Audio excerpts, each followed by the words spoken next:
Zero power bill ఎలా వస్తుంది? ఈ జీరో పవర్ బిల్ ఎవరికొస్తుంది?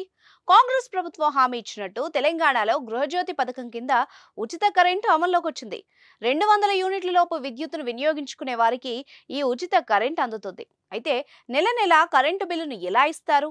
ఆర్టీసీలో మహిళలకు ఉచిత బస్సు ప్రయాణం కల్పించినప్పుడు వాళ్ళకి ఆధార్ కార్డును చూపించాలన్న నిబంధన పెట్టారు. Avira Women's Day special offer 50% off on IUI IVF valid till 8th March.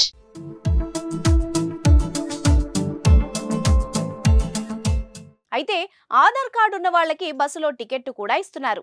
అది కూడా ఉచితం అని రాసి పెట్టి ఉన్న టికెట్ ఇస్తున్నారు. ఇప్పుడు జీరో కరెంటు బిల్లును కూడా అలాగే ఇస్తోంది విద్యుత్ శాఖ. కరెంటు బిల్లు మీద 0 అంకె వేసి బిల్లు ఇచ్చి వెళ్తోంది.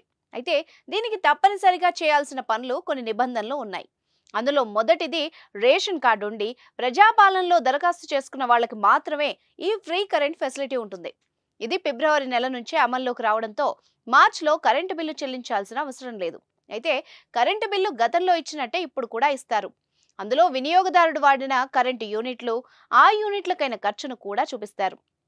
నెల మొత్తానికి వినియోగదారుడు ఎంత విలువైన కరెంటును వాడుకున్నాడు అన్నది చూపిస్తారు.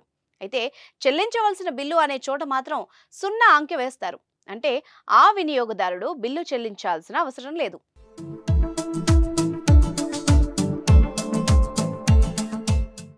ఇప్పటికే ఈ జీరో బిల్లుల కోసం బిల్ కలెక్టర్ల దగ్గర ఉండే మిషన్లకు సాఫ్ట్వేర్లో మార్పులు చేశారు. మార్చి 1వ తేదీ నుంచి 0 బిల్లుల్ని జనరేట్ చేసేందుకు ఏర్పాట్లు కూడా చేశారు. అయితే ఈ జీరో కరెంటు బిల్లుకు కొన్ని నిబంధనలు ఉన్నాయి. ఖచ్చితంగా వినియోగదారుడు 200 యూనిట్ల కంటే తక్కువ విద్యుత్తును మాత్రమే వినియోగించి ఉండాలి. ఒకవేళ 201 యూనిట్లు వాడితే ఆ మొత్తానికి బిల్లు వస్తుంది. ఆ డబ్బును చెల్లించాలి. ఇది వరకు ఏవైనా బకాయిలు ఉంటే జీరో కరెంటు బిల్లు ఇవ్వరు. పాత బకాయిలతో పాటు కొత్తగా వాడిన యూనిట్లకు కూడా బిల్లు వేస్తారు. మొత్తం చెల్లించిన తర్వాత ఉచిత కరెంటు పరిధిలోకి తీసుకొస్తారు. అయితే ప్రజాపాలనలో గతంలో ఈ జీరో కరెంటు బిల్లుకు దరఖాస్తు చేసుకున్న వాళ్ళకు మాత్రమే ఈ పథకం వర్తిస్తుంది.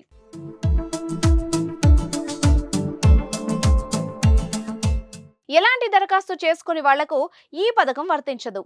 జీరో కరెంటు బిల్లుకు దరఖాస్తు చేసుకుని వాళ్ళు ఇప్పుడు మళ్ళీ అప్లై చేసుకోవచ్చు. మీ గ్రామ పంచాయతీ, మండల కార్యాలయం లేదా మున్సిపల్ కార్పొరేషన్ కు అవసరమైన పత్రాలతో వెళ్లి భౌతిక దరఖాస్తు ఫారం అందజేయాలి.